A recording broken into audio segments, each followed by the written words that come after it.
அவர் எப்போதும் வால் பிடிப்பார்.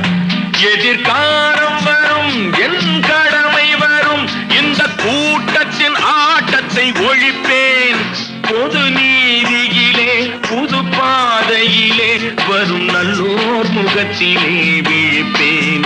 வரும் நல்லோர் முகத்திலே விழிப்பேன்.